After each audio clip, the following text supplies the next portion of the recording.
I never met my grandfather, my dad's dad. I heard about him. I knew from a young age that he drank and smoked himself to death before I was born. And I learned at some point that he wasn't very nice to my grandmother a lot of the time. I also knew he was a World War II veteran. My dad showed me a box one day that my grandfather had brought home from the war full of authentic Japanese cultural objects. Items that my grandfather had taken from the bodies of dead Japanese soldiers. Kind of a morbid thing to keep around now that I think about it. I'll have to ask my dad if he still has it, and if so, why? Anyway, at some point when I was a teenager, my dad shared with me a book he was reading titled Adult Children of Alcoholics, noting that it was really helpful for him in understanding his own journey. It wasn't until I was an adult, though, that I began to understand the full implications and repercussions in my own life of my grandfather I never met's alcoholism. Because one of the things that happens for people living with addicts is that they often develop what's called codependency, or the habit, really a way of life, of looking after the needs of others, usually the alcoholic originally, and ignoring your own. And as so often happens in families, emotional habits and patterns of behavior get passed down from parent to child, and so I soaked up my dad's codependency hook, line, and sinker. I learned to ignore my own needs so that I could look after the needs of others, the textbook definition of codependent. I can't say I didn't develop any sense of self, but my awareness of my own needs was sorely lacking. I was so disconnected from my own wants and needs that as a young adult, my therapist gave me the task at one point of making a list of everything that I actually liked. Because I sat in a therapy session with her and told her I was so used to focusing on everyone else that I hardly knew what it was that I liked myself. And so I identify with our reading this morning. I identify with Victoria Safford when she says, "Here is where I found my voice and chose to be brave. Here's a place, a murky puddle, where I have fallen and stumbled more than once. Here is where I began to look with my own eyes and listen with my ears and sing my own song, shaky as it is." My whole adult life, in some ways, has been a continued journey of finding my own voice, stumbling through the darkness, beginning to look with my own eyes, beginning to sing my own song, shaky as it sometimes is. And my experience as a minister leads me to believe that this is a journey that most of us are on, all in different shapes and forms, with different reasons and manifestations. Perhaps some of our elders here this morning feel like they've got it all figured out, and if so, I tip my hat to you. Having served as a hospital chaplain for a year, though, where my job consisted solely of having pastoral conversations with patients all day long, I've heard many stories from people across all walks of life, all ages, all socioeconomic backgrounds, all genders and races, etc. And what I learned from that and many years of pastoral counseling is that most of us are still in the process of sorting and sifting through our lives, facing the hard feelings and experiences, and doing the work of finding our voice, singing our song, and claiming our authentic selves. Making the choices, doing the work, finding our true inner selves and our strong inner voices, this skill and ability is becoming increasingly important and even essential as we live today in our country under a new president who is implementing new and drastic laws and regulations. It's essential because it is through finding our voice, our true and authentic selves, and living that true self in the world that we can then gather the strength to come together to overcome hate and oppression and violence and help heal the world. Our second reading this morning, the video clip from The Sound of Music, of Maria's introduction to the Von Trapp children who arrive on the march via whistle, illustrates this point perfectly.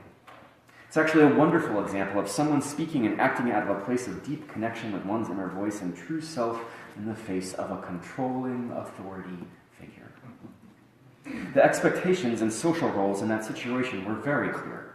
Captain Von Trapp was in charge, and as the governess, it should have been Maria's role to follow his directions and requests without question, including using a whistle to call the children. Clearly, all the many previous governesses had accepted their role and followed his wishes because he was still doing it.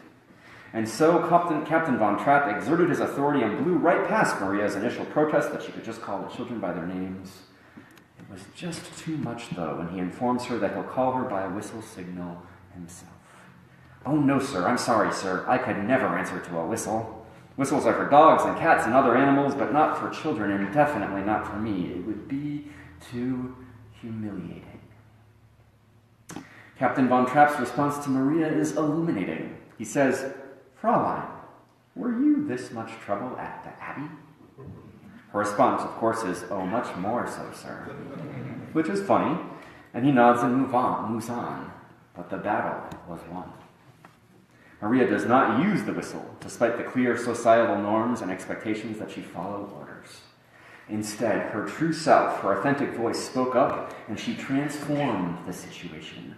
Despite being in a lesser position of power, despite having little to no authority in her social role as governess, given her inexperience and lack of training, no, Maria reached for authority that came simply from her true self, her true voice, and she spoke up for herself and for the children. One could argue, as I'm about to, that it's not just in standing up to the Nazi regime where the sound of music offers lessons in fighting injustice. In fact, much of the first act of The Sound of Music is a study in overcoming systems of oppression through standing up as your authentic self.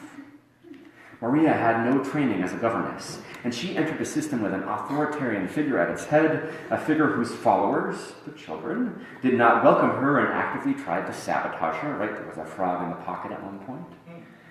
And she stood firmly in who she was, said no to that which she could not abide, and responded to negativity from the children with love. And not just in that one scene.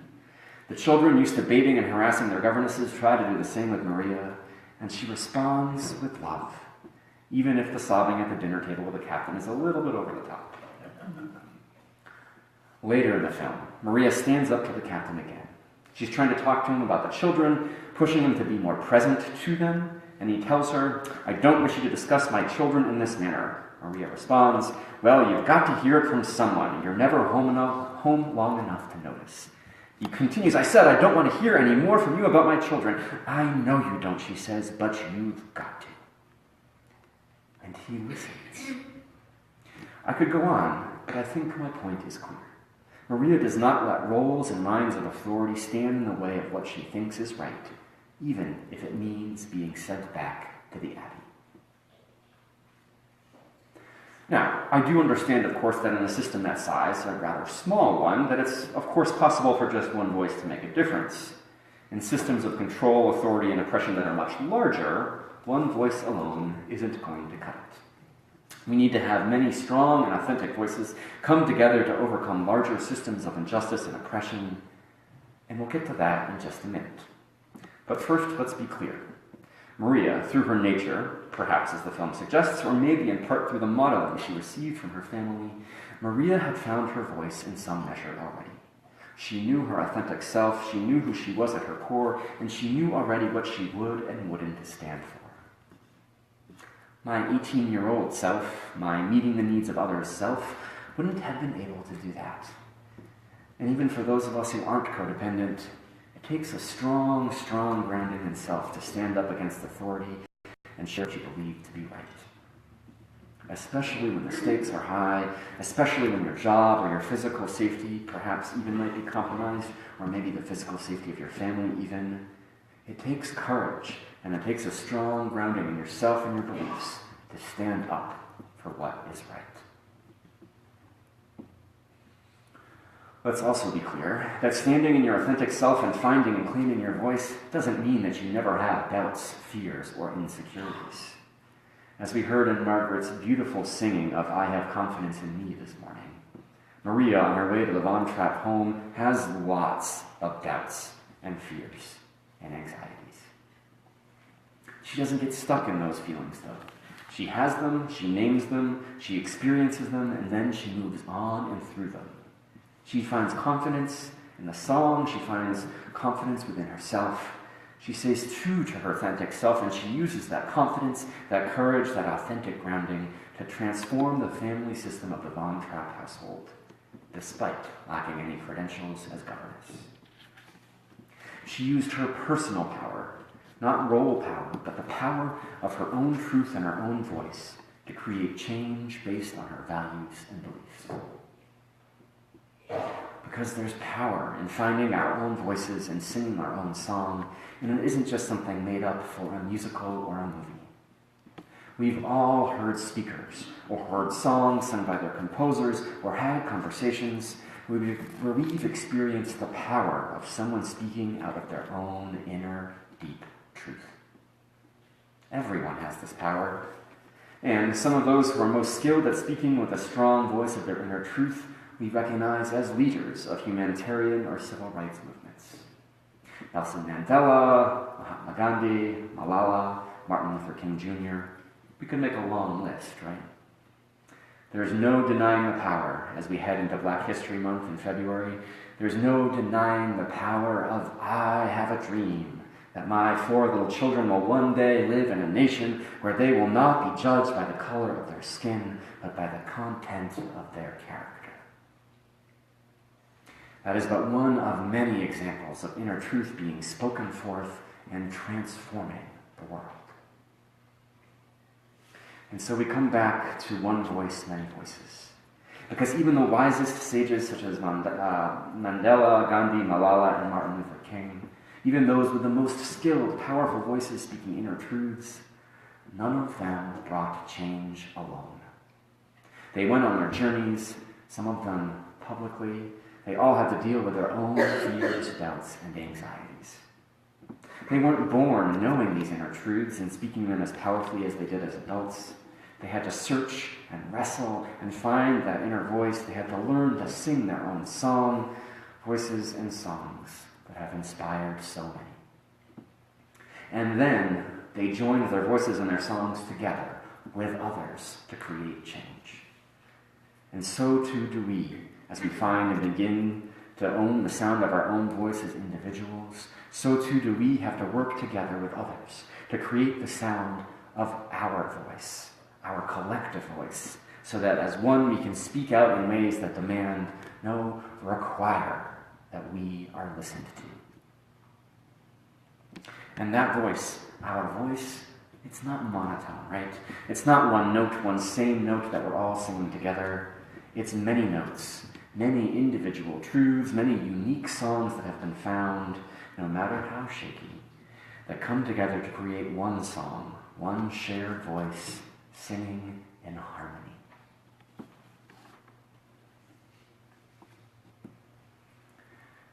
Friends, this is shaping up to be a rough time in our country, if not in the life of the world.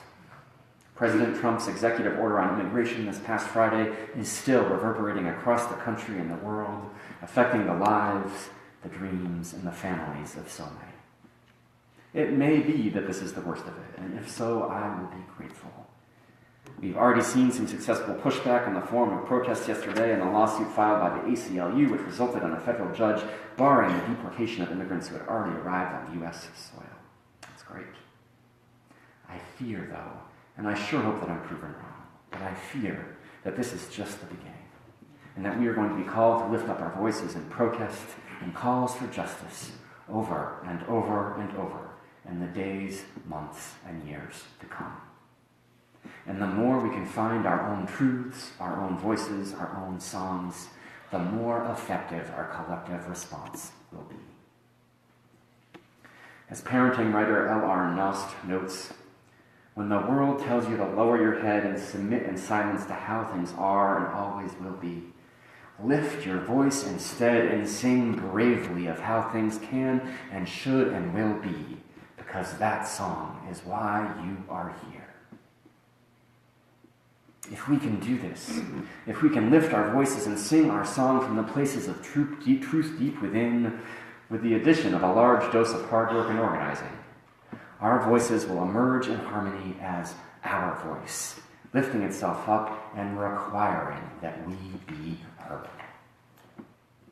Just like Maria's voice was able to transform a much smaller authoritarian system, so too can our voice of harmony, our voice naming the injustices we see, our voice responding to hate, anger, and violence with love, so too can our voice transform the systems of injustice and oppression in our country and bring healing to our hurting world.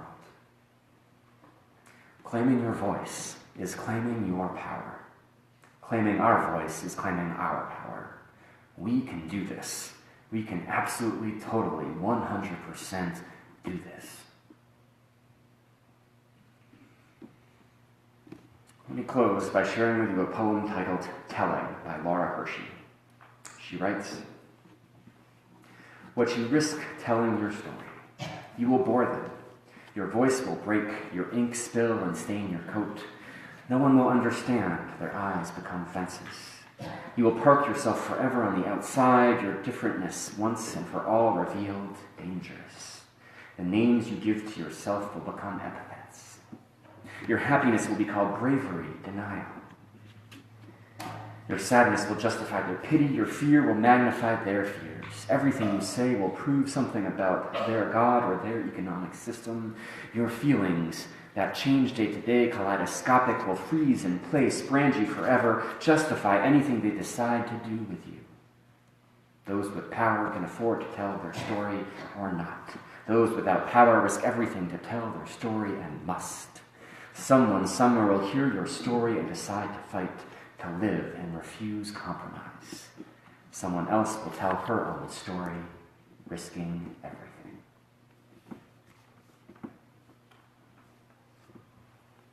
I look forward to hearing your voice. I look forward to hearing your song. I look forward to hearing your story.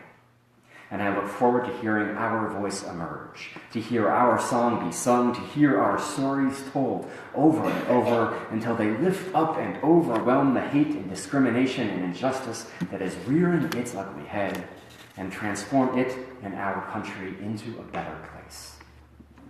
If we claim it, we have the power to affect change. And I know we already have the courage. We have the courage, we have the love, and we have each other. Let's do it.